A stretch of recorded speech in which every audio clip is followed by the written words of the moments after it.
अल्हम्दुलिल्लाहि रब्बिल आलमीन वल आक़िबतु लिल मुत्तक़ीन वस्सलातु वस्सलामु अला सय्यदिल अंबिया वल मुरसलीन अम्मा बाद फ़ौज़ु बिल्लाहि मिनश शैतानिर रजीम बिस्मिल्लाहिर रहमानिर रहीम इन्नद्दीन इंदल्लाहिल इस्लाम सदक़ल्लाहु मौलाना अलीउल अज़ीम। अस्सलातु वस्सलामु अलैका या रसूलल्लाह, अस्सलातु वस्सलामु अलैका या हबीबल्लाह, अस्सलातु वस्सलामु अलैका या नबियल्लाह व अला आलिका व अस्हाबिका या नूरल्लाह सल्लल्लाहु ताला अलैहि वसल्लम।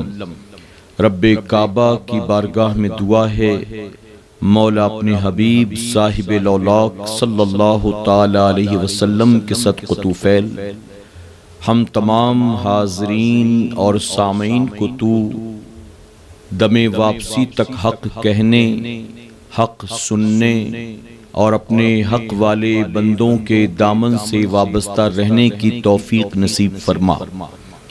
साथ ही बारगाह रब्बुल इज़्ज़त में दुआ है कि मेरे करीम इस हफ्तावारी इज्तिमा के ज़रिए हम जो कुछ भी दीन की बातें सीखते हैं, सुनते हैं, हमें उसे समझने और समझकर अमल करने की तौफीक अता फरमा, और जिन बातों पर हमारा अपना अमल हो उसे दूसरे भाइयों में भी आम करने की तौफीक नसीब फरमा।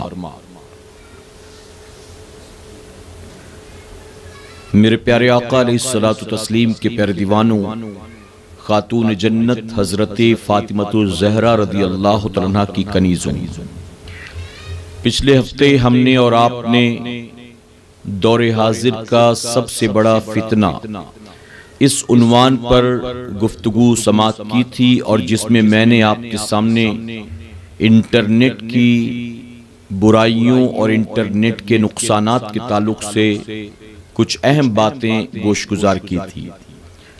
आज के हफ्तावारी इज्तिमा में इंशाअल्लाह हम और आप सोशल मीडिया के फायदे और नुकसानात इस उन्वान पर गुफ्तगू समात करेंगे।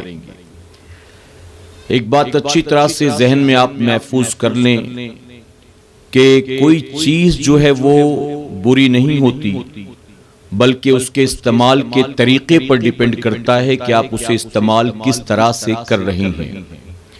सोशल मीडिया को मैं 100% बुरा या गलत नहीं कहता, और ना ही मैं ये कहता हूं कि इसका इस्तेमाल बिल्कुल सिरे से नहीं करना चाहिए, बल्कि आज के मौजूदा दौर में सोशल मीडिया हमारी और आपकी जरूरत बन चुका है। तो इसके इस्तेमाल पर डिपेंड करता है कि आप इसका इस्तेमाल किस तरह से करते हैं। मैंने पिछले हफ्ते आपको बताया था कि हर चीज के नेगेटिव और पॉजिटिव पहलू होते हैं। हर चीज के अंदर फायदे और नुकसान पोशीदा होते हैं। आप जानते हैं कि पेट्रोल जिससे गाड़ियां चलाई जाती हैं, उसी पेट्रोल को लेकर कोई आदमी आबादियां जला देता है। तो पेट्रोल को बनाया गया था गाड़ी चलाने के लिए, आबादी जलाने के लिए नहीं। तो डिपेंड करता है इसके इस्तेमाल पर। तो सोशल मीडिया में बहुत से फायदे हैं, लेकिन नुकसानात भी कुछ कम नहीं है। आज के हफ्तावारी इज्तिमा में हम इसी बात को तरतीबवार समझने की कोशिश करेंगे कि फायदे क्या हैं और नुकसानात क्या हैं। मैं गुजारिश करता हूं आप तमाम से कि बहुत गौर से मेरी गुफ्तगू को आप सुनने की और समझने की कोशिश करें, और अल्लाह तौफीक दे तो अपने दोस्त अहबाब तक भी इस दावत को, इस पैगाम को, इस इज्तिमा के लिंक को आप भेजें, ताकि मुमकिन है उनके भी कुछ बात समझ में आ जाए। मेरे प्यारे आका अलैहिस्सलातु तस्लीम के प्यारे दीवानों, आगे बढ़ने से पहले मैं आपको यह बताना चाहूंगा कि सोशल मीडिया का इस्तेमाल वो लोग करें जिन्हें इसके इस्तेमाल की जरूरत हो, और जिन्हें इसके इस्तेमाल की जरूरत नहीं है, यानी जिनके काम बिना सोशल मीडिया के चल सकते हैं, उन्हें सोशल मीडिया का इस्तेमाल नहीं करना चाहिए। उसकी वजह यह है कि जो इसके नुकसानात हैं, अगर हम उसे समझेंगे तो यह पता चलेगा कि जिनको जरूरत नहीं है सोशल मीडिया का इस्तेमाल करने की, वही लोग अक्सर इसका गलत इस्तेमाल करके अपने आप को नुकसान में डालते हैं। सबसे पहले हम सोशल मीडिया के फायदे समझ लेते हैं। मेरे प्यारे आका अलैहिस्सलातु तस्लीम के प्यारे दीवानों, सोशल मीडिया एक दूसरे से जुड़ने का सबसे आसान और सबसे सस्ता जरिया बन चुका है। आप अपने मुल्क में रहकर, वो चाहे हिंदुस्तान हो चाहे कोई और मुल्क हो, अपने मुल्क में, अपने घर की चार दीवारी में, अपने दफ्तर में, अपनी फैक्ट्री में बैठे बैठे पूरी दुनिया से कांटेक्ट कर सकते हैं सोशल मीडिया के जरिए। वो चाहे ऑडियो की शक्ल में हो, चाहे वीडियो की शक्ल में हो, चाहे वो टेक्स्ट मैसेजेस की शक्ल में हो। बहुत आसान हो चुका है सोशल मीडिया के जरिए एक दूसरे से राबता करना, एक दूसरे से इंटरैक्ट करना, एक दूसरे से तबादले ख्याल करना। पहले कंपनीज की जब मीटिंग होती थी तो मीटिंग के लिए एक आदमी को या चंद लोगों को ट्रैवल करके एक कंट्री से दूसरी कंट्री या एक सिटी से दूसरी सिटी, एक स्टेट से दूसरे स्टेट जाना पड़ता था। इसमें वक्त भी जाता, माल भी खर्च होता था। लेकिन सोशल मीडिया के जरिए यह चीज इतनी आसान हो गई कि अब लोग दुनिया के एक कोने में बैठकर दूसरे कोने वालों से बाकायदा मीटिंग करते हैं, बिजनेस डील करते हैं, और किसी को ट्रैवल करने की या इस पर माल खर्च करने की कोई जरूरत नहीं है। इसी के साथ सोशल मीडिया के जरिए आज बहुत से लोग ऐसे हैं जो अपने बिजनेस को प्रमोट कर रहे हैं, अपने प्रोडक्ट को पूरी दुनिया के सामने दिखा रही हैं, उसके फीचर्स बता रही हैं, उसकी कीमत बता रही हैं। अपने बिजनेस को प्रमोट करने के लिए बहुत से लोगों ने यूट्यूब का, फेसबुक का, इंस्टाग्राम का, इसी तरह से और जो प्लेटफॉर्म्स हैं उन सब का इस्तेमाल किया। तो ये पॉजिटिव पहलू है, ये फायदे के पहलू हैं। मेरे प्यारे आका अलैहिस्सलातु तस्लीम के प्यारे दीवानों, इसी तरह सोशल मीडिया पर आप देखें तो स्कूल हो या कॉलेज हो या कोई डिग्री कॉलेज हो, आपको हर चीज के लिए स्टडी मटेरियल मिल जाएगा। स्कूल वालों के लिए भी वीडियोस मौजूद हैं, लेक्चर्स मौजूद हैं, कॉलेज वालों के लिए भी पूरा स्टडी मटेरियल मौजूद है। अगर कोई रिसर्च स्कॉलर है तो रिसर्च स्कॉलर के लिए भी सोशल मीडिया के अंदर सारे मटेरियल्स मिल जाएंगे, वो आसानी से उसे तलाश कर सकता है। तो ये फायदा है सोशल मीडिया का। मेरे प्यारे आका अलैहिस्सलातु तस्लीम के प्यारे दीवानों, आपको कोई प्रोडक्ट खरीदना है तो लोग सोशल मीडिया पर जाते हैं, उस प्रोडक्ट को पहले देखते हैं, उसकी अनबॉक्सिंग, दूसरे प्रोडक्ट के साथ उसको कंपेयर किया जाता है, उसके फीचर्स, उसके रिव्यू, ये सारी चीजें। तो आप आंख बंद करके कोई चीज खरीदें और बाद में पता चले कि इससे बेहतर तो वो था, इससे सस्ता तो वो था, फीचर्स भी उसके अंदर सेम थे, कॉस्ट कम थी, गारंटी ज्यादा थी, रिव्यू अच्छे थे, बाद में मालूम हो इससे बेहतर है कि लोग पहले ही ये सारी चीजें देख लेते हैं रिसर्च के तौर पर, उसके बाद किसी प्रोडक्ट के लिए, किसी चीज के लिए अपना पैसा इन्वेस्ट करते हैं। मेरे प्यारे आका अलैहिस्सलातु तस्लीम के प्यारे दीवानों, छोटे छोटे बच्चे पढ़ाई लिखाई के लिए इसका इस्तेमाल करते हैं। आप देखें इस वक्त तकरीबन 1.5-2 साल से जब लॉकडाउन लगा है कोविड-19 की वजह से, तो पूरी दुनिया के अंदर पढ़ाई लिखाई जो है वो भी ऑनलाइन हो रही है। और ये ऑनलाइन पढ़ाई सोशल मीडिया के मुख्तलिफ प्लेटफॉर्म्स के जरिए की जाती है। इसी तरह आप A to Z चीजें ऑनलाइन अपने घर बैठे खरीद सकते हैं। इसी के साथ मेरे प्यारे आका अलैहिस्सलातु तस्लीम के प्यारे दीवानों, घर बैठे बैठे आप नए नए स्किल डेवलप कर सकते हैं। सोशल मीडिया में आप कोई प्रोडक्ट बनाना हो, उसके वीडियोस मौजूद हैं। जिन्हें कल तक चाय बनानी नहीं आती थी, अब वो भी अच्छी अच्छी डिशेस बनाना सीख चुकी हैं। घर की औरतें कहां से सीखा, उनसे पूछो तो कहेंगे यूट्यूब से। तो स्टार्ट टू एंड तमाम चीजें, जो पकाना हो, जो खाना हो, जो बनाना हो, सारी चीजें वहां मौजूद हैं। इसी के साथ आपको कोई लैंग्वेज सीखना हो, कोई लैंग्वेज आपको नहीं आती, आप सीख सकते हैं। आपको अपने घर का एसी सर्विस करना है, धोना है, कैसे करूं, आप उसे देखकर सोशल मीडिया के प्लेटफॉर्म्स के जरिए सीख सकते हैं। आप अपना मोबाइल रिपेयर करना है या आपका मोबाइल हैंग हो रहा है, आपको उसे फॉर्मेट करना है, आपको कोई चीज मोबाइल से लैपटॉप में या पीसी में कॉपी करना है, ये सारी चीजें बआसानी सोशल मीडिया के जरिए आप सीख सकते हैं। किसी इंस्टीट्यूट में जाने की, कॉलेज में जाने की, दाखिला लेने की, माल खर्च करने की कोई जरूरत नहीं है। तो ये पॉजिटिव पहलू है सोशल मीडिया के जिसका लोग इस्तेमाल कर रहे हैं। मोटिवेशनल वीडियोस अगर आप देखें तो सैकड़ों हजारों की तादाद में मौजूद है, बड़े बड़े मोटिवेशनल स्पीकर्स मौजूद हैं। पहले किसी को मोटिवेट करना होता तो उन्हें किताबें पढ़नी पड़ती थी, किसी को कोई स्किल डेवलप करना पड़ता तो किताबें पढ़नी पड़ती थी। अब बाकायदा अच्छे अच्छे बड़े बड़े मोटिवेशनल स्पीकर्स ने अपने अपने वीडियोस बनाकर, चैनल्स बनाकर अपलोड कर रखा है। आप बासानी जाकर उसे देख सकते हैं, सुन सकते हैं। आपको मोटी मोटी किताबें पढ़ने की जरूरत नहीं है। और मेरे प्यारे आका अलैहिस्सलातु तस्लीम के प्यारे दीवानों, कई लोग ऐसे हैं जिन्होंने सोशल मीडिया के जरिए अपनी पहचान बना रखा है, जिन्हें कल तक कोई जानता पहचानता नहीं था। उन्होंने अपनी पहचान बना रखा है पॉजिटिव वे में, यानी लोग उन्हें पसंद करते हैं, चाहे वो कोई जवान हो, चाहे कोई बूढ़ा हो, चाहे कोई मर्द हो, चाहे कोई औरत हो, वो उन्हें पसंद करते हैं। आपको कोई हुनर नहीं आता है, आप सीखना चाहते हैं तो सोशल मीडिया के जरिए आप उस हुनर को भी बआसानी सीख सकते हैं। बहुत से सॉफ्टवेयर्स हैं जिन सॉफ्टवेयर्स को सीखने के लिए आपको किसी इंस्टीट्यूट में जाने की जरूरत नहीं है, बल्कि ऑनलाइन कोर्सेज आ चुके हैं सोशल मीडिया के प्लेटफॉर्म्स पर। कहीं फ्री और कहीं पर मामूली रकम देकर आप उन कोर्सेज को हासिल कर सकते हैं, उनको सीख सकते हैं। यहां तक कि अगर आपको अरबी सीखना हो, आपको उर्दू सीखना हो, आपको अपना कुरान दुरुस्त करना हो, ये सारी चीजें आप सोशल मीडिया के जरिए सीख सकते हैं।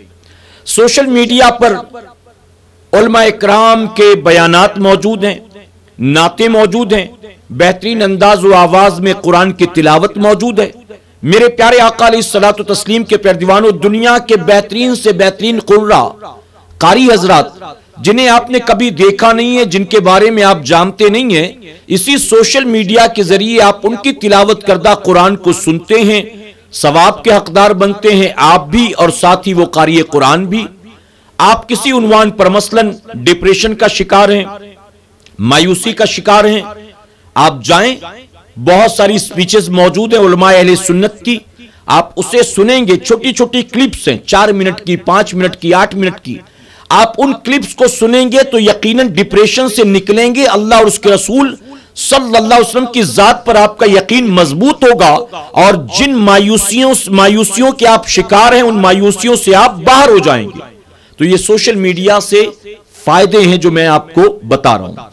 मेरे प्यारे आका अलैहिस्सलातु तस्लीम के प्यारे दीवानों, और ऐसे कई फायदे जो मैं आपको गिना सकता हूं, लेकिन चूंकि मैंने आज की अपनी तकरीर को 2 अलग अलग पार्ट्स में डिवाइड किया, फायदे और नुकसानात, तो फायदे हमने सुन लिए, और भी बहुत से फवाइद हैं जो मैंने बयान नहीं किए हैं, आप जानते हैं। अब नुकसानात की तरफ चलते हैं। इसके नुकसान क्या हैं? तो पढ़ा लिखा तबका और खास तौर पर जो लोग इसका इस्तेमाल करते हैं वो जानते हैं कि सोशल मीडिया के नुकसानात क्या क्या हैं।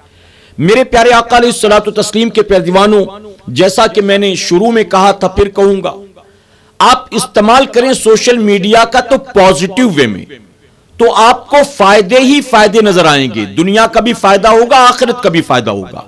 मसलन इस वक्त हम इस हफ्तावारी इज्तिमा में शामिल हैं। मैं हूं मुंबई में, आप मुझे आउट ऑफ मुंबई से भी सुन रहे हैं, शरीक हो रहे हैं।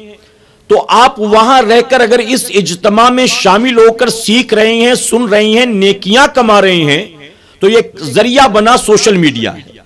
तो ये पॉजिटिव वे में इसका इस्तेमाल किया गया। जिन लोगों को पॉजिटिव वे में इस्तेमाल करना है वो करें, और जिनको जरूरत नहीं है सोशल मीडिया की वो इससे दूर ही रहें, ये उनके हक में बेहतर है। जैसे आग, ये घर का चूल्हा जलाने के लिए जरूरी है, घर में खाना पकाने के लिए जरूरी है, ठंडी में ठंड दूर करने के लिए जरूरी है। तो आग एक जरूरत की चीज है, लेकिन एक बच्चा नासमझ जिसे पता नहीं कि ये क्या चीज है, अगर उसके सामने आग जला दी जाए तो जाहिर है उसकी चमक दमक को देखकर वो बच्चा उस आग में हाथ डाल देगा, उस आग के करीब चला जाएगा। और क्योंकि वो उसके नुकसानात से वाकिफ नहीं है। तो जिन्हें जरूरत हो सोशल मीडिया की वो इस्तेमाल करें, और जिन्हें जरूरत नहीं है वो इससे बहुत दूर रहें। उसकी वजह कि जिन्हें जरूरत है पॉजिटिव वे में इस्तेमाल करेंगे तो या तो दुनिया में माल कमाएंगे, या तो नाम कमाएंगे, या तो इज्जत कमाएंगे, या तो आखिरत बनाएंगे। और जिन्हें जरूरत नहीं है अगर वो इसमें लग जाएं तो क्या होगा? दुनिया का भी नुकसान होगा, इज्जत भी जाएगी, अल्लाह रसूल की नाराजगी भी लिखी जाएगी नामे अमाल में, और आखिरत में ठिकाना जहन्नम बन जाएगा। तो जिन्हें जरूरत नहीं है वो इससे दूर ही रहें, ये उनके लिए बेहतर है। मेरे प्यारे आका अलैहिस्सलातु तस्लीम के प्यारे दीवानों, आज बड़ा आसान हो गया है। हर कोई अपना चैनल बना लेता है, हर कोई अपने पेज बना लेता है, हर कोई अपना अकाउंट बना लेता है, हर कोई अपने मोबाइल में एप्स डाउनलोड कर लेता है।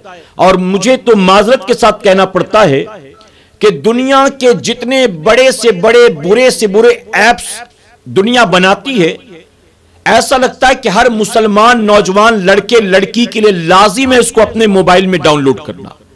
मोबाइल में इतने एप्स भरे पड़े हैं कि जिसका इस्तेमाल भी उसे मालूम नहीं है, कभी इस्तेमाल किया भी नहीं है, लेकिन डाउनलोड कर लिया, देखा देखी, दोस्त से सुना, ऐड देखी, फौरन डाउनलोड कर लिया, उसे पता ही नहीं कि इसका यूज क्या है। मेरे प्यारे आका अलैहिस्सलातु तस्लीम के प्यारे दीवानों, जितने गेम्स आते हैं, जितने छोटे छोटे नाच गाने के वीडियोस वाले एप्स आते हैं, लोग डाउनलोड कर लेते हैं। अगरचे इस्तेमाल ना भी करते हो, लेकिन खामखा में इसको डाउनलोड करके रखने से फायदा क्या है? आप जानते हैं, एक बात बहुत माजरत के साथ कहूंगा, जो लोग अपने मोबाइल का इस्तेमाल अल्लाह रसूल की नाफरमानी और बगावत और गुनाह के लिए करते हैं, वो जरा सोचें, आज जिंदा हैं, उनके मोबाइल में जो कुछ उन्होंने भर रखा हो वो उनके कंट्रोल में है कि जब चाहते हैं अनलॉक करते हैं, देखते हैं, जब चाहते हैं लॉक कर देते हैं। उनका मोबाइल घर के कोने में पड़ा हो, अम्मी देख नहीं सकती कि इसमें क्या क्या है, क्योंकि बेटे ने लॉक कर रखा है। अब्बा को खबर नहीं कि बेटे ने इसमें क्या क्या डाउनलोड कर रखा, क्योंकि बेटे ने उसको लॉक कर रखा है। लेकिन जरा सोचें, इस मोबाइल में जो तुमने गंदगी दुनिया भर की जमा कर रखी है, आज तुम्हारे कंट्रोल में है, तुम लॉक अनलॉक करते हो अपनी मर्जी से जब चाहते हो। लेकिन ये कब तक है? जब तक तुम जिंदा हो। लेकिन जिस दिन तुम्हारे जिस्म से रूह का रिश्ता खत्म हो जाएगा, ये मोबाइल तुम्हारे कंट्रोल से आउट ऑफ कंट्रोल होगा। फिर जरा सोचो, जब ये तुम्हारे भाई के हाथ लगेगा, तुम्हारी बहन के हाथ लगेगा, तुम्हारे वालिद के हाथ लगेगा, उन्हें अगरचे पासवर्ड मालूम नहीं है, लेकिन बासानी मोबाइल वाला इसको ओपन करके देगा। फिर जब वो गैलरी में जाएंगे, फिर जब वो वीडियोस देखेंगे, जब वो तुम्हारे फ्रेंड्स की फ्रेंड लिस्ट देखेंगे, जब वो तुम्हारी व्हाट्सएप की चैटिंग देखेंगे, जब तुम्हारे अपलोडेड वीडियोस देखेंगे, जब तुम्हारे शेयर किए वीडियोस देखेंगे, तो जरा सोचें, वो तुम्हारी कब्र पर जाएंगे तो किस हाथ को उठाकर वो दुआ करेंगे? मेरे प्यारे आका के प्यारे दीवानों, तुमने जिंदगी भर जो गुनाह जमा किया होगा अपने मोबाइल में, बाद मरने के तुम्हारे मां बाप पर, भाई बहन पर जब वो चीजें जाहिर हो जाएंगी, तो बताइए, जब वो दुआ करेंगे तो क्या दुआएं तुम्हारे हक में उनके दिल से निकलेंगी? उन्हें खबर नहीं है कि तुमने जिंदगी भर क्या गुल खिलाया है। वो कहेंगे, जिंदगी भर मेरे बेटे ने, मेरे भाई ने, मेरे दोस्त ने अपने लिए जहन्नम तैयार की, अब मैं इसकी बख्शिश की दुआ करूं, क्या अल्लाह इसको बख्शेगा? क्या अल्लाह इसको माफ फरमाएगा? मेरे प्यारे आका अलैहिस्सलातु तस्लीम के प्यारे दीवानों, ये बात मैंने पहले भी बयान की थी, आज भी बताता चलूं। हजरत बायजीद बुस्तामी रहमतुल्लाह अलैह की बारगाह में एक बूढ़ा कब्र खोदू आया, कब्र खोदने वाला। आपने, माफ करिए, कफन चुराया। कफन वो लोगों की चुराया करता था। आपने उस कफन चोर से पूछा कि तूने जिंदगी भर कितने लोगों की कब्र खोदी और कितनों के कफन चुराए? उस बूढ़े ने कहा कि मैंने उम्र भर तकरीबन 100 लोगों की कब्रें खोदी और 100 लोगों के कफन मैंने चुराए। तो आपने फरमाया कि तूने अब तो तौबा कर ली है, मुझे यह बता दे कि 100 लोगों की कब्रें जब तूने खोदा तो कोई ऐसी बात तूने देखी जो बड़ी अजीब हो, जो तू मुझे बता सकता है? उस कफन चोर ने कहा कि एक बहुत अजीब बात और बहुत अहम बात है जो मैं आपको बताना जरूरी समझता हूं। उसने कहा, मैंने जिन 100 लोगों की कब्रें खोदी थी उनका कफन चुराने के लिए, उन 100 लोगों में 98 लोग ऐसे थे, 98 मुर्दे ऐसे थे जिनके चेहरे किबले से फिर चुके थे। सिर्फ 2 लोगों के चेहरे खाने काबा की तरफ थे, बाकियों के चेहरे फिर गए थे। आप सोचें मैं कब की बात कर रहा हूं, 2, 4, 5, 10 साल पहले की बात नहीं कर रहा हूं। हजरत बायजीद बुस्तामी रहमतुल्लाह अलैह का जमाना, सैकड़ों साल पहले के बुजुर्ग, उस दौर के कफन चोर ने जब कफन चुराने के लिए कब्रें खोदी तो 98 मुसलमान मरहुमीन के मुर्दों के चेहरे किबले से फिर चुके थे। मैं पूछता हूं, आप बताएं कि उन्होंने कौन सा जुर्म किया था, उनका गुनाह क्या था? वो थिएटर में जाते थे फिल्में देखने के लिए, वो रात रात भर 3 पत्ती खेलते थे, वो सट्टे का नंबर निकालते थे। बताइए, वो रात भर व्हाट्सएप पर गंदी गंदी चैटिंग और गुफ्तगू करते थे, वो फेसबुक पर जाकर नंगा नाचने वाली औरतों के पिक्चर्स को, वीडियोस को लाइक करते थे, शेयर करते थे, कमेंट करते थे। वो करते क्या थे? मैं उस दौर की बात कर रहा हूं जब गंदगी का ये सारा सामान मौजूद भी नहीं था, जहन्नम में ले जाने वाली ये सारी चीजें मौजूद भी नहीं थी। उस दौर के लोगों ने क्या गुनाह किया था कि उनके चेहरे किबले से फिर गए? फिर अब जरा सोचें कि आज के लोगों का, हमारा और आपका क्या बनेगा, जिनके पास गुनाह करने के लिए, आखिरत को तबाह बर्बाद करने के लिए हजारों चीजें, लाखों चीजें वजूद में आ चुकी, न जाने कितनी चीजें जानबूझकर अनजाने में नामे अमाल के गुनाहों में इजाफा होता जा रहा है, होता जा रहा है, होता जा रहा है, खबर ही नहीं है।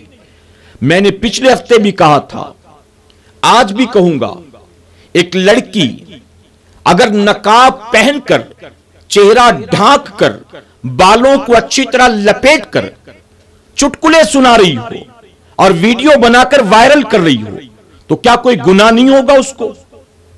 अगर वो थिरक रही हो, फिल्मी नगमे गुनगुना रही हो, अगर वो डांस कर रही हो, या किसी गैर महरम दोस्त के पीछे बाइक पर बैठी हो, या किसी गैर महरम दोस्त के साथ बैठकर होटल में खा रही हो और वीडियो बना रही हो, अगरचे पर्दे में हो, क्या कोई गुनाह नहीं होगा उसे?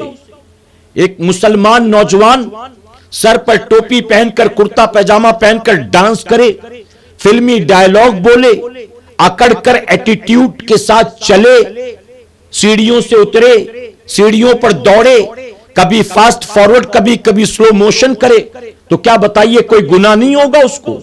ये सारी चीजें बताइए किस फायदे की हैं? इससे हासिल क्या होना है?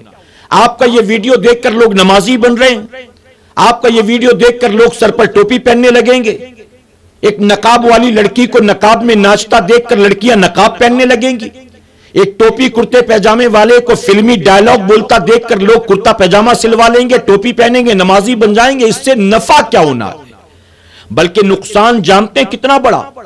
तुम जिंदगी भर ये जो बेहयाई के, उरियानियत के, गंदगी के, बदतमीजी के वीडियोस बनाते हो, तुम ये जमा करते हो, उम्र भर वायरल करते हो, 1 से 2, 2 से 200, 200 से 2000, 2000 से 2 लाख, पता नहीं कहां तक पहुंचता है।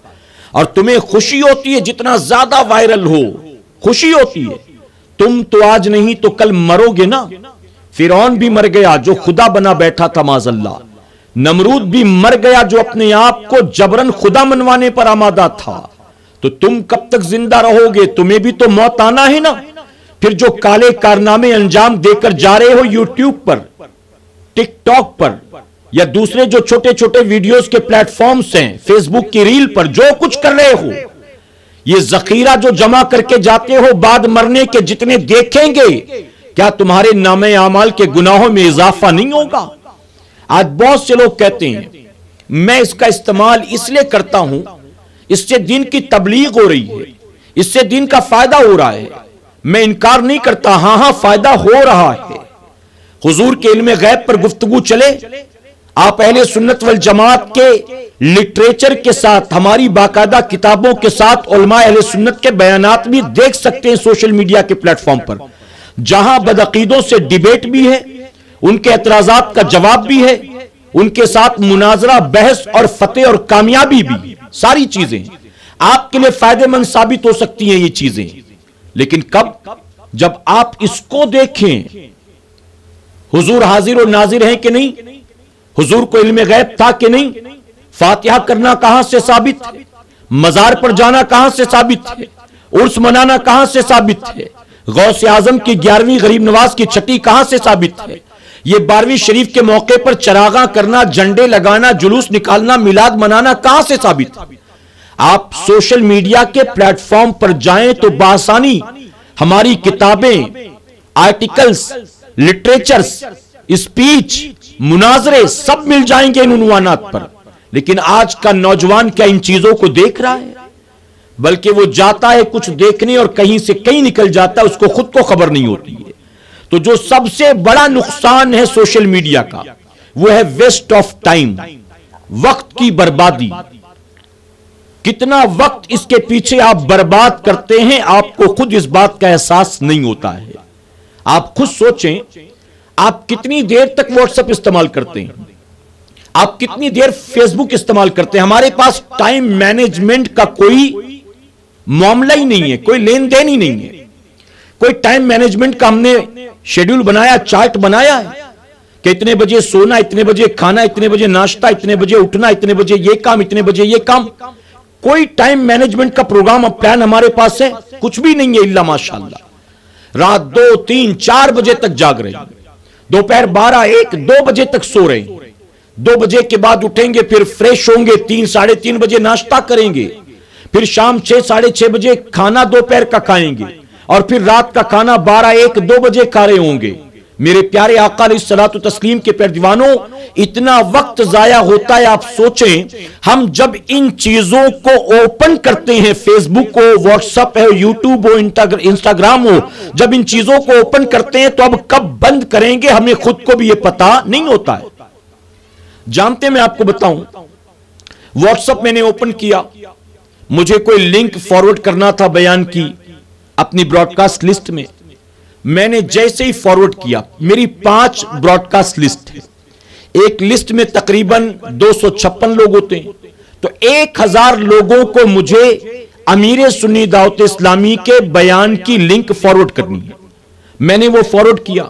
अब उन 1000 लोगों में से 100 लोग सलाम दुआ शुरू कर देते हैं, अस्सलाम वालेकुम, दूसरे ने किया अस्सलाम वालेकुम, तीसरे ने किया अस्सलाम वालेकुम। अब मैं सबके सलाम का जवाब देता रहूं तो दिन भर दूसरा काम नहीं कर सकता हूं मैं, तो कभी एक आध का दे देता हूं, कभी नहीं। तो आप जानते हैं इसमें क्या होता है, मैंने एक का जवाब आज दिया, उसने दोबारा दूसरे दिन मैसेज किया, जैसे ही मेरा मैसेज गया मैंने दोबारा उसको सलाम किया, उसने तीसरे दिन फिर मेरा मैसेज पाते ही सलाम किया, उसने समझा मैं सिर्फ उसी को मैसेज कर रहा हूं स्पेशली, उसने फिर से सलाम किया। अब मैंने तीसरे दिन उसके सलाम का जवाब नहीं दिया, मैं आगे बढ़ गया, तो दोबारा मैसेज करता है कि सलाम का जवाब देना वाजिब है, वाजिब, यानी अब मुझे बता रहा है कि आप जवाब नहीं दोगे तो गुनाह होगा। मैंने फिर भी जवाब नहीं दिया, तो फिर तीसरा मैसेज आता है कि आप जवाब दो ना दो मैं तो सलाम करता रहूंगा, मैं तो सलाम। ये सोशल मीडिया ऐसी चीज है। इसी तरह फेसबुक पर भी आप जाएं, अगर आपने देखा किसी को आपको मैसेज करना है, किसी से गुफ्तगू करना है, आपने एक को मैसेज किया, दूसरा ऑनलाइन देखकर आपको मैसेज करता है, तीसरे ने ऑनलाइन देखा, तो इसी तरह से व्हाट्सएप पर हो, चाहे ट्विटर पर हो, चाहे फेसबुक पर हो, मैसेजेस जब लोग करना शुरू कर देते हैं तो चाहते हैं कि फौरन आप जवाब दें, और जो लोग जिनके जिम्मे कोई काम धंधा नहीं होता वो तो दिन भर इसी में लगे होते हैं। अब्बा सामने बैठे हो, अपनी बातें वो कर रहे हो, बेटा अपने मोबाइल में देखकर हाँ हूं अब्बा को करता रहता है, दस्तरखान पर बैठे तो भी व्हाट्सएप छूटता नहीं है, पढ़ने बैठे तो भी व्हाट्सएप छूटता नहीं है, यहां तक कि मस्जिद में आए नमाज पढ़ने के लिए तो जैसे ही 2 रकात जुमा की नमाज पढ़ी, नमाज का सलाम फेरते ही फौरन मोबाइल उठाकर देखते हैं कोई मैसेज आया कि नहीं आया।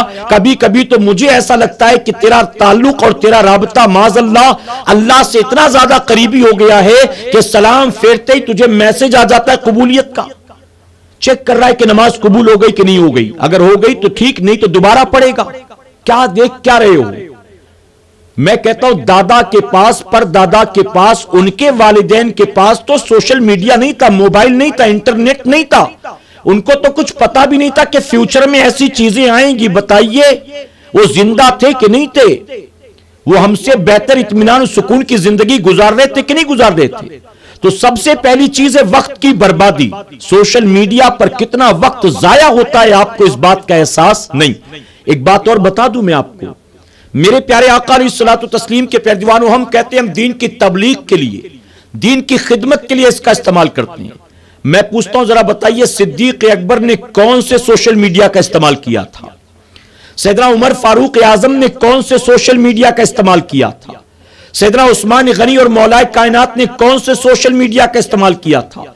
हुजूर गौसे आजम ने जो सैकड़ों लोगों को कलमा पढ़ाया सोशल मीडिया के जरिए पढ़ाया था। गरीब नवाज ने तकरीबन 97 लाख लोगों को कलमा पढ़ाया था, क्या सोशल मीडिया के जरिए पढ़ाया था? यूट्यूब पर चैनल बनाकर लोगों को कलमा पढ़ा रहे थे, फेसबुक पर मैसेजेस करके लोगों को कलमा पढ़ा रहे थे, व्हाट्सएप पर चैटिंग करके लोगों को कलमा पढ़ा रहे थे। बल्कि आप देखें तो आपको पता चलेगा 1450 साल पहले इन चीजों का दुनिया में कोई वजूद नहीं था। इसके बावजूद अल्हम्दुलिल्लाह मेरे आका जो इस्लाम लेकर आए थे, सहाबा की कुर्बानियों, उनकी मेहनतों का नतीजा है कि मशरिक से मगरिब तक बिना सोशल मीडिया के इस्लाम का परचम लहराया। मेरे प्यारे आका अलैहिस्सलातु तस्लीम के प्यारे दीवानों, यूट्यूब पर जाते हैं लोग कोई अच्छी चीज सर्च करने के लिए, लेकिन उस पर बुरे लिंक्स भी यूट्यूब की तरफ से आने लगते हैं। और हमारी कौम के जवानों का हाल यह है कि क्या गया था देखने भूल जाता है। अब उसने उस लिंक पर क्लिक कर दिया, और आपको शायद पता होगा, अगर आप अपने मोबाइल पर या कंप्यूटर पर या लैपटॉप पर या टैब पर यूट्यूब पर जाकर या गूगल पर जाकर किसी चीज को सर्च करते हो, तो अब वो प्लेटफॉर्म्स जो हैं वही चीजें वो समझ जाते हैं, आपकी मेंटालिटी, आपकी चॉइस, आपकी पसंद, वो सारी चीजें उससे रिलेटेड लाकर आपके लिए परोस देते हैं। आपने अगर किसी हीरो की फिल्म को सर्च किया, अब फौरन उस प्लेटफॉर्म के जरिए उस हीरो की सारी फिल्मों की लिस्ट आ जाएगी। अगर आपने किसी हीरोइन की वीडियो या पिक्चर सर्च की, आपने किसी न्यूज को सर्च किया, आपने कोई इलेक्शन का एग्जिट पोल सर्च किया, आपने किसी न्यूज एंकर या किसी लीडर का वीडियो सर्च किया, तो आप देखें कि सिर्फ वही एक सर्च रिजल्ट में नहीं आता, कई चीजें आ जाती हैं उसी से रिलेटेड।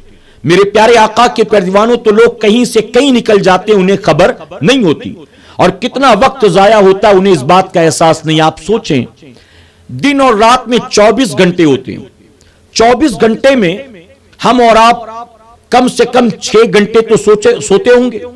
अब आप अगर 6 घंटे माइनस कर दें तो बचा कितना? 18 घंटा।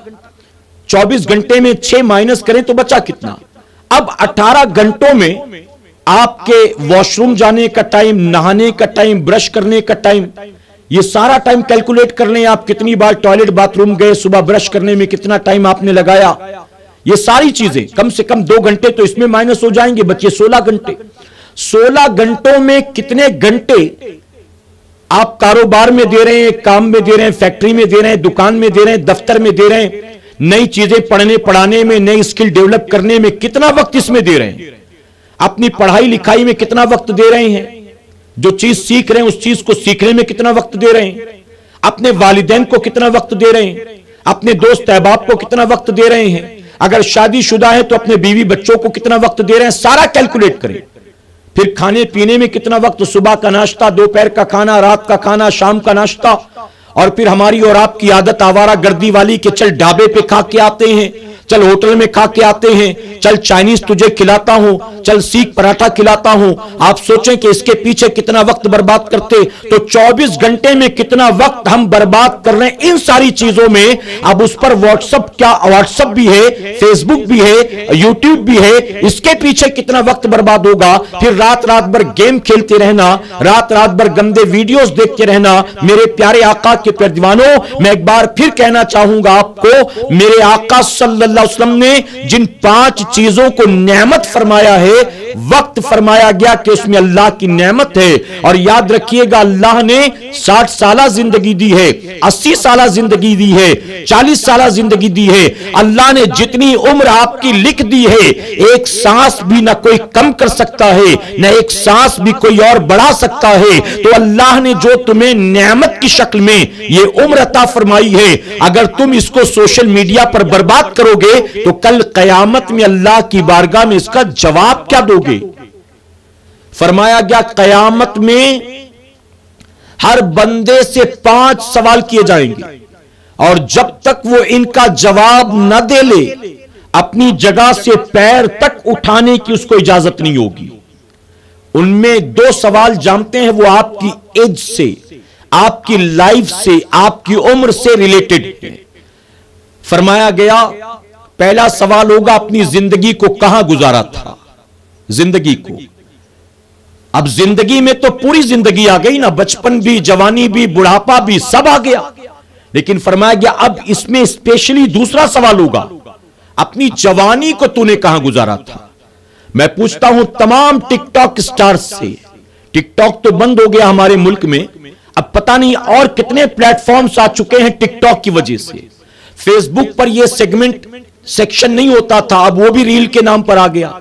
इंस्टाग्राम पर वीडियोस नहीं होते थे, अब वो भी आ गए। हर प्लेटफॉर्म वालों ने, हर किसी ने इस चीज का इस्तेमाल किया कि लोगों का रुझान इसमें ज्यादा है, हम इसके जरिए नेम, फेम, एड, माल ज्यादा बना सकते हैं, इसलिए हर किसी ने इसको शुरू कर दिया।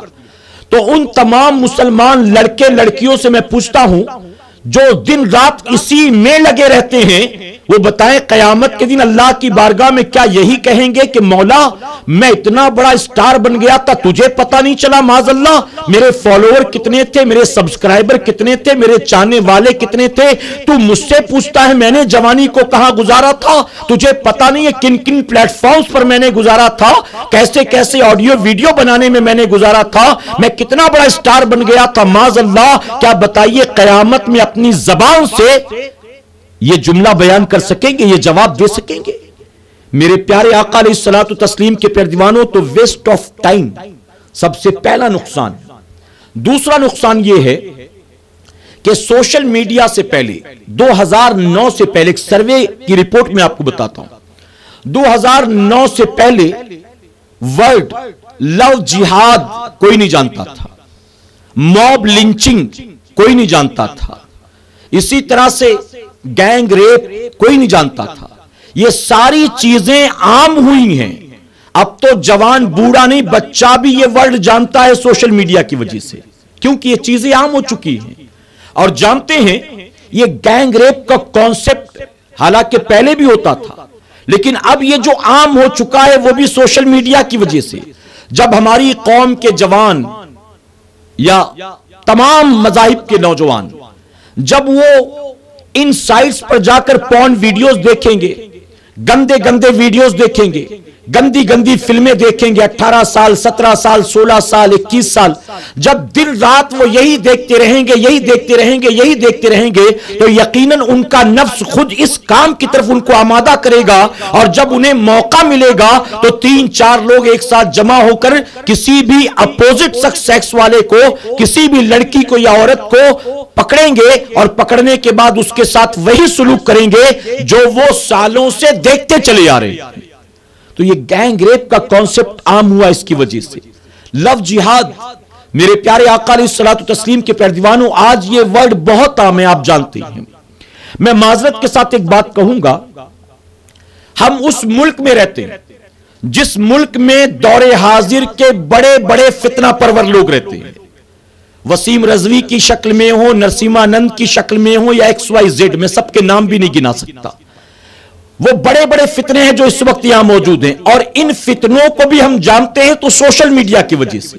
सोशल मीडिया जानते हो, मुझे माजरत के साथ यह बात कहनी पड़ती है कि इन फितना परवर लोगों की कोई बात अगर हम तक पहुंचती है तो हम क्या करते हैं, हम अपने तौर पर उसको आम करना शुरू कर देते हैं।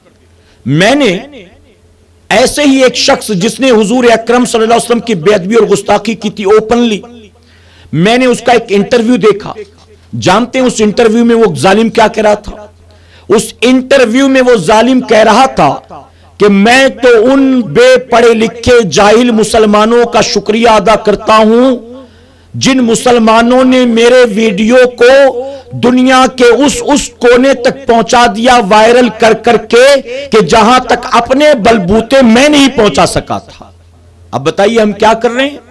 किसी ने हुजूर अकरम सल्लल्लाहु अलैहि वसल्लम को गालियां दी माज़अल्लाह, मां आयशा सिद्दीका रज़ियल्लाहु तआला की गुस्ताखी की माज़अल्लाह, कुरान के बारे में बकवास किया माज़अल्लाह, और हम उसको अपनी तरफ से वायरल कर रहे हैं। देखो इसने क्या बोला।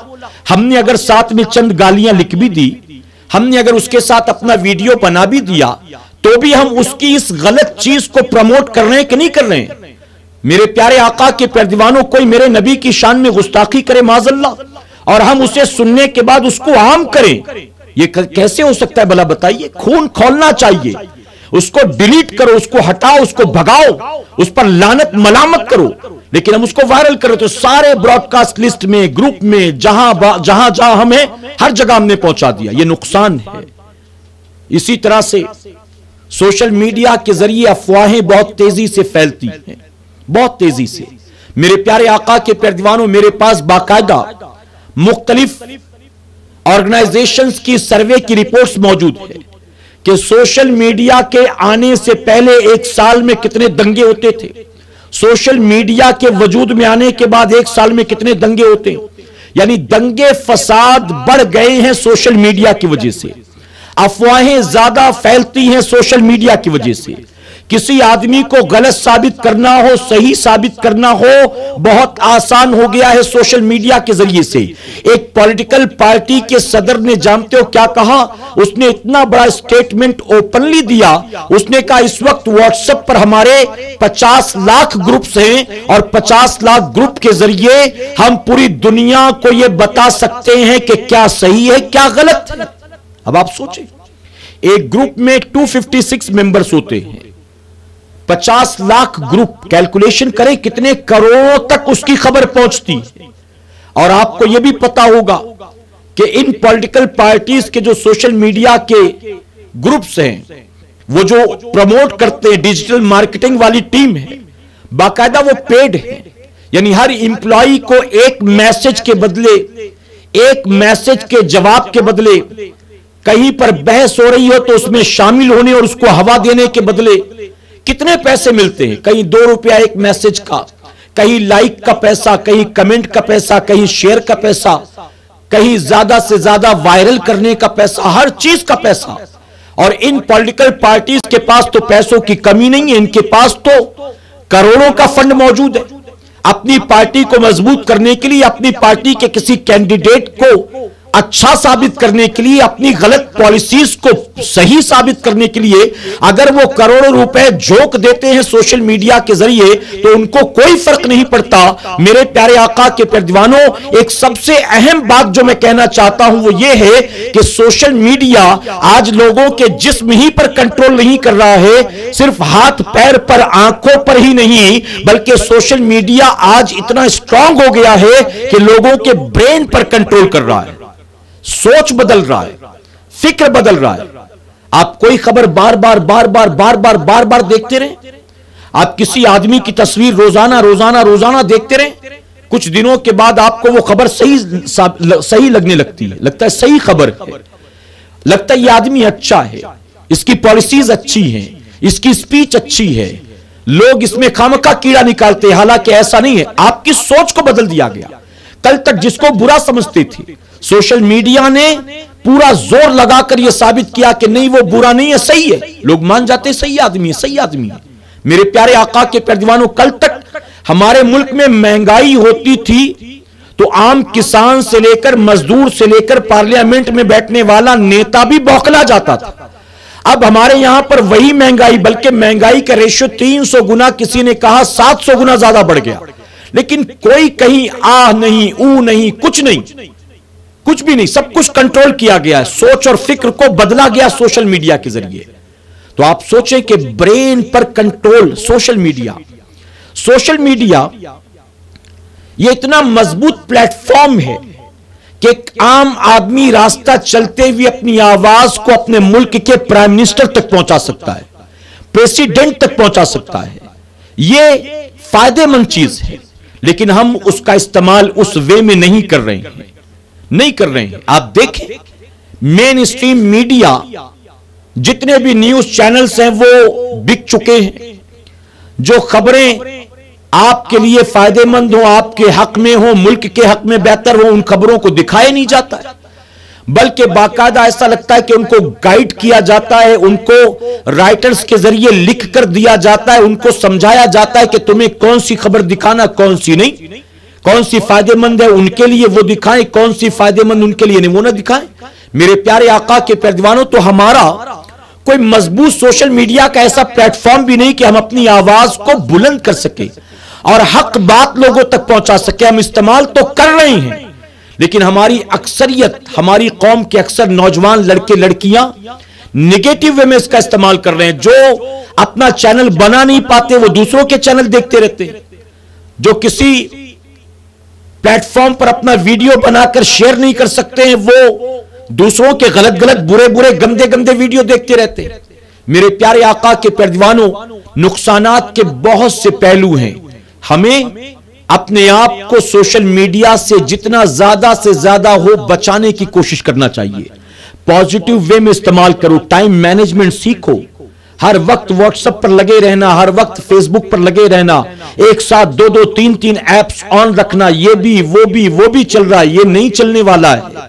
आपको लगता है कि आपको फायदा हो रहा है, जब तक हट्टे कट्टे हो, जवान हो, हाथ पैर में ताकत है, जोड़ों में ताकत है, जिसमें गर्म खून रगों में दौड़ रहा है, उस वक्त तक इन चीजों का इस्तेमाल बहुत अच्छा लगेगा।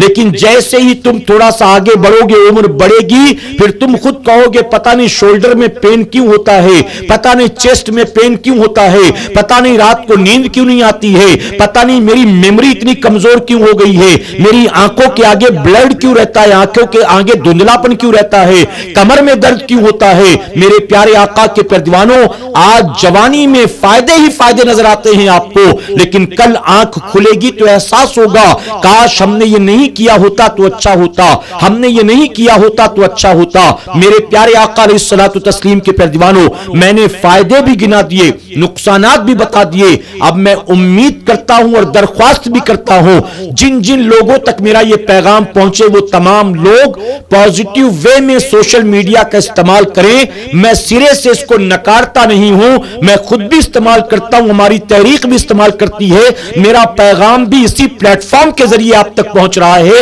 लेकिन इस्तेमाल पॉजिटिव वे में किया जाए, अल्लाह रसूल की नाराजगी के लिए नहीं, दुनिया और आखिरत के नुकसान के लिए नहीं। मेरे प्यारे आका के प्यारे दीवानों, नई लैंग्वेज को सीखो, इसमें कोई नुकसान नहीं है। कोई नया स्किल डेवलप करो, यूट्यूब फेसबुक को छोड़कर, यानी इसी पर चैनल बनाऊंगा, इसी पर स्किल डेवलप करूंगा, ऐसा नहीं है। वहां से सीखकर आप उसका इस्तेमाल करने की कोशिश करो, अपनी जिंदगी में उसको उतारने की कोशिश करो, कोई नई चीज ईजाद करो। आज माजरत के साथ कहूंगा मेरे प्यारे आका के प्यारे दीवानों, सुई भी हम नहीं बना रहे कि कम से कम सुई हम बनाएं। फार्मास्यूटिकल कंपनीज हमारी कितनी है कि दवाइयां हम बना रहे हो, आप बताइए। मैं एक बात माजरत के साथ कहूंगा, बुरा मत मानिएगा, हमें और आपको चाहिए था कि कोरोना की वैक्सीन हम बनाते, हम रिसर्च करते, हम तहकीक करते, क्योंकि अल्लाह ने हमें रिसर्च और तहकीक का हुक्म दिया कुरान मुकद्दस में। हम रिसर्च करते, हम तहकीक करते, हम कोरोना की वैक्सीन, हम इसकी दवा बनाते, हम इस बीमारी से लड़ने का इलाज बनाते। क्यों? क्योंकि दुनिया जो इस्लाम से जो वाबस्ता नहीं है, उस दुनिया ने कहा कि कोरोना का कोई इलाज नहीं है, लेकिन पैगंबर इस्लाम ने 1450 साल पहले फरमा दिया था हर बीमारी अल्लाह की तरफ से है और अल्लाह ने हर बीमारी का इलाज पैदा फरमाया है। तो वो कह रहे थे कोई इलाज नहीं, हम ढूंढते, क्योंकि हमारे नबी ने कहा इलाज है। हमने वैक्सीन नहीं बनाया, लेकिन जब वैक्सीन बन गई ना, तो उसके बाद हमारी रिसर्च शुरू हुई कि इसको लगाना चाहिए कि नहीं लगाना चाहिए। तहकीक उस वक्त शुरू हुई। हमसे लोग पूछते हजरत वैक्सीन लगाऊं कि नहीं, कंपनी कह रही है कि ऑफिस में आना है तो पहले लगवाना पड़ेगा, जॉब पर जाना है तो पहले लगवाना पड़ेगा, ट्रैवल करना है तो पहले लगवाना पड़ेगा, हज पर जाना है तो पहले लगवाना पड़ेगा। क्या करूं, लगवाऊं कि नहीं? अब रिसर्च हो रही है कि लगाया जाए कि नहीं लगाया जाए। तो आज की तारीख में तो हम सुई भी नहीं बना रहे हैं। मेरे प्यारे आका अलैहिस्सलातु तस्लीम के प्यारे दीवानों, तो पॉजिटिव वे में इस्तेमाल करें, स्किल डेवलप करें, अपने बच्चों को इसका सही फायदा उठाने की तरफ आमादा करें। छोटे छोटे बच्चे, क्या जरूरत है उनको मोबाइल देने की? मैंने पिछले हफ्ते भी कहा था, 8, 10, 12 साल के बच्चे अपनी बिल्डिंग की सीढ़ी पर बैठे होते हैं, चौल में बैठे होते हैं, बिल्डिंग के नीचे बैठे होते, गली में बैठे होते, घर के बाहर बैठे होते, ओटे पे बैठे होते, हाथ में मोबाइल होता है। 4 बच्चे बैठे हैं अगर 10-12 साल की उम्र के रेंज के, सबके हाथ में एक एक मोबाइल है। अब्बा का लेकर आयो कि अम्मा का लेकर आओ, कहते नहीं ये तो हमारा है। हमारा क्या जरूरत थी उनको बचपन में ये चीजें थमाने की? ये उम्र थी किताबें उनको देते, कलम उनको देते, उनकी हैंड राइटिंग अच्छी करते, उनके अंदर पढ़ाई लिखाई का जज्बा पैदा करते, शौक पैदा करते, उनको मैथ्स के सम्स देते, उनको कहते कि अपनी हैंड राइटिंग अच्छी करो, रोजाना 5 लाइन हिंदी में लिखो, इंग्लिश में लिखो, उर्दू में लिखो, मैं रोजाना आने के बाद चेक करूंगा, तुम ये करते, ये याद कर लो, वो याद कर लो। स्कूल की पढ़ाई बंद है लेकिन तुम अपनी पढ़ाई को जारी रखो। ऑनलाइन लेक्चर 2 घंटे का होता है लेकिन उसके बाद जैसे स्कूल में 4 घंटे 6 घंटे पढ़ते थे वैसे घर में भी बैठकर 2-4 घंटे पढ़ाई करो। हमने ये नहीं किया, हमने मोबाइल दिला दिया और हमारे बच्चे बच्चियां ऑनलाइन पढ़ाई के बाद दिन भर उसी मोबाइल पर लगे रहते। क्या हो रहा है? होमवर्क कर रही हूं, कॉपी कर रही हूं, डाउनलोड कर रही हूं, शेयर कर रही हूं, ग्रुप में कल का टाइम टेबल डिस्कस कर रही हूं, कल का लेक्चर डिस्कस कर रही हूं, और मां बाप कहते ठीक है कर लो कर लो, और दिन भर उसी में लगे रहते हैं। और हमें क्या पता कि एक्स्ट्रा लेक्चर के नाम पर, होमवर्क के नाम पर, टाइम टेबल के नाम पर, प्रोजेक्ट के नाम पर वो क्या गुल खिला रहे हैं। तो मेरे प्यारे आका अलैहिस्सलातु तस्लीम के प्यारे दीवानों, पॉजिटिव वे में इस्तेमाल दुनिया और आखिरत के लिए फायदेमंद, निगेटिव वे में इस्तेमाल दुनिया और आखिरत के लिए नुकसानदेह। आखिरी बात अर्ज करूंगा, आप जानते हैं कि अफवाह फैलाना हराम है। ऐसी बात जो आप तक पहुंचे, आप उस बात को बिना तहकीक के लोगों तक पहुंचा दें। जैसे चांद की खबर आम हो जाती है, दंगे फसाद की खबर आम हो जाती है, फला जगह पर मस्जिद को शहीद कर दिया गया, यह खबर आम हो जाती है, फला जगह मॉब लिंचिंग हो गई, ये खबर आम हो जाती है। बहुत सारी खबरें, ये चीजें सोशल मीडिया पर बहुत तेजी से फैलती है और ये नुकसानदेह है। मेरे प्यारे आका अलैहिस्सलातु तस्लीम के प्यारे दीवानों, चंद दिनों पहले की बात है, सोशल मीडिया पर वेस्ट बंगाल में एक मैसेज वायरल हुआ। उस मैसेज के वायरल होने की वजह से 2 अलग अलग रिलीजन वालों में झगड़े हुए और उस झगड़े की वजह से चंद अफराद मारे गए। जो जख्मी हुए मारे गए, लोग घर जलाए गए, दुकानें लूटी गई। ये सारी चीजें ये आम हो चुका है। सोशल मीडिया पर कोई एक आदमी कोई खबर आम कर देता है, लोग बिना तहकीक के उसको वायरल करना शुरू कर देते। फला जगह जमा हो जाओ, ये काम करना है, फला जगह जमा हो जाओ, पुलिस स्टेशन का घेराव करना है, फला जगह जमा हो जाओ, फला के घर पर पथराव करना है, इसने ये कर दिया, उसने वो कर दिया, और हम भी आंख बंद करके फौरन वायरल करना शुरू कर देते हैं। मेरे प्यारे आका के प्यारे दीवानों, अफवाह फैलाना हराम है। तो ऐसी खबरें जो नुकसानदेह हो या ऐसी खबरें जिसमें आपको बजाहिर फायदा भी नजर आता हो कि अभी चांद हुआ नहीं है, आपको लगता है चांद हो गया, कहीं से मैसेज आया, आपने वायरल कर दिया, हालांकि चांद हुआ नहीं था, आपका मंशा बुराई का नहीं था, नुकसान का नहीं था। आपने सोचा मैं ये खबर लोगों में पहले पहुंचा दूं, लेकिन उस खबर का शुमार हो गया अफवाह में, और अफवाह गुनाह कबीरा लोग आम कर रहे हैं। एक बच्चा खो गया है, एक बच्चा मिला है, एक बच्चा भाग गया है, ऐसी कितनी खबरें आती हैं। मैं आमतौर पर कहता हूं, माह रजब में मैसेज आता है, हुजूर अकरम सल्लल्लाहु अलैहि वसल्लम ने फरमाया जो माह रजब के आने की खुशखबरी दे उसके लिए जन्नत वाजिब हो जाएगी। अब लोग उसको वायरल कर रहे थे, न नमाज पढ़ना है, न रोजा रखना, न कुरान की तिलावत करना, न हुजूर की सुन्नत पर अमल करना, न जिक्र करना, न तस्बीह पढ़ना, कुछ नहीं करना, सिर्फ व्हाट्सएप पर मैसेज को वायरल कर दो, रजब की खबर दे दो, जन्नत वाजिब हो जाएगी। बड़ा सस्ता सौदा हो गया। फिर अगले महीने वहां से एडिट करके कट पेस्ट करके रजब को निकालकर शाबान डाल दिया जाता है। जो माह शाबान के आने की खबर सबसे पहले देगा उसके लिए जन्नत वाजिब हो जाएगी। इसी तरह माह रमजान के आने की खबर देगा, जो रबीउल अव्वल के आने की खबर देगा। ये सारी चीजें सोशल मीडिया की पैदावार। हमारे पास जब ऐसा कोई मैसेज आता है, लोग कहते हैं हजरत ये कहां से साबित है, तो मैं उनसे कहता हूं भैया जिसने भेजा उसी से पूछो कि कहां से साबित है, मैंने तो भेजा नहीं है। मुझे खुद को यह मालूम नहीं है, ना मैंने पढ़ा है, ना किसी आलिम से सुना, मैं कहां से प्रूफ करूं कि कहां से साबित है। तो मेरे प्यारे आका के प्यारे दीवानों, इन चीजों से बचें।